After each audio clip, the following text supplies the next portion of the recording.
ફરીથી 11 રાજ્યોની પોલીસ થઈ હેરાન। એ રેની જોશીલડા કે જેના ધમકીભર્યા ઈમેલથી મચી ગયો આખા ભારતમાં હાહાકાર।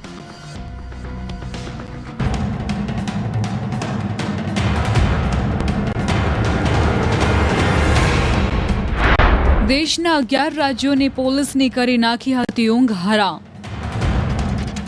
તે રેની જોશીલડા અમદાવાદ સાયબર ક્રાઇમની ગિરફ્તમાં છે, જેની સઘન પૂછપરછમાં એક પછી એક કેટલાય ચોંકાવનારા રાઝ ખુલી રહ્યા છે। ન ફક્ત ગુજરાત, પરંતુ કેરળ, મુંબઈ, એટીએસ, કર્ણાટક, ચેન્નઈની પોલીસે કર્યો અમદાવાદ ક્રાઇમ બ્રાન્ચનો સંપર્ક અને અમદાવાદ આવી તમામ ગતિવિધિઓને લઈને કાર્યવાહી તેજ કરી। એટલું જ નહીં, જેમ જેમ રેની જોશીલડાની વાત અન્ય રાજ્યોના પોલીસ અધિકારીઓના કાને પડી રહી છે કે દિલ્હી, હિમાચલ પ્રદેશ, રાજસ્થાન, મધ્યપ્રદેશ, ગોવાની પોલીસે કર્યો અમદાવાદ ક્રાઇમ બ્રાન્ચનો સંપર્ક અને ધમકી ભર્યા મેલને લઈ રેની જોશીલડાનો હાથ છે કે નહીં તે અંગે માહિતીઓ મેળવી। જો કે આ તપાસની કાર્યવાહીમાં રેની વિરુદ્ધ અમદાવાદના 4 પોલીસ સ્ટેશનમાં ગુના નોંધવામાં આવ્યા છે। તો એમાં સરખેજ પોલીસ સ્ટેશનમાં જે ગુનો દાખલ થયો હતો એમની તે તપાસ છે એ સાયબર ક્રાઇમ પોલીસ સ્ટેશન ખાતે થઈ રહેલી હતી। એટલે એ આરોપીના રિમાન્ડ ખતમ થતાં એમને જ્યુડિશિયલ કસ્ટડીમાં મોકલી આપવામાં આવેલ હતા।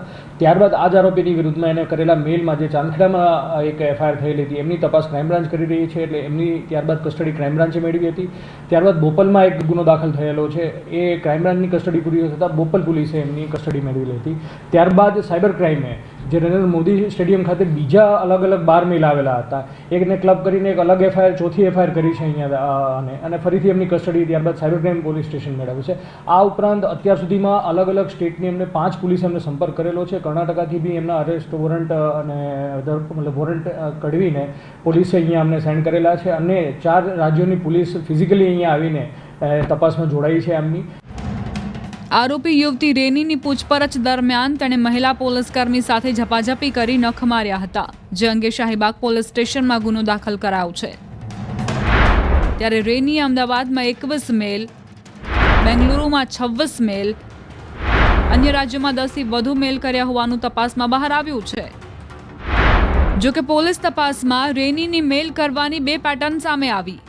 આમાં અત્યારે જે મેલ આવે છે એમાં 2 પ્રકારના અલગ અલગ પેટર્નના મેલ આવેલી રહ્યા છે। એક જે આ મહિલા આરોપી છે એમનું જે પર્પઝ હતો એ કે જે વન સાઇડેડ લવમાં હતા દિવિજ નામના વ્યક્તિ સાથે, તો એમની સાથે રિવેન્જ લેવા માટે એમના મેલની પેટર્નમાં દિવિજનો ઉલ્લેખ આવતો હતો અથવા એમના કોઈ ફેમિલી મેમ્બરનો ઉલ્લેખ આવતો હતો।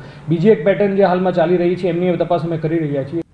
આરોપી રેનીએ મોબાઈલ સહિત અન્ય કેટલાક ડિજિટલ પુરાવાનો નાશ કર્યો હોવાની શંકા પોલીસ સેવી રહી છે, જે દિશામાં પણ તપાસ હાથ ધરાઈ છે। તદુપરાંત રેની પાસેથી 2 ડાયરીઓ મળી આવી છે, જેમાં રેનીએ ભગવાન અને તેના માતા પિતાને સંબોધી કેટલાક લખાણો લખ્યા છે। એટલું જ નહીં, તે ડાયરીમાં મેલ કર્યાની વિગતો અને પોતાની દિનચર્યાનો ઉલ્લેખ કરેલો હોવાનું પોલીસ તપાસમાં બહાર આવ્યું છે।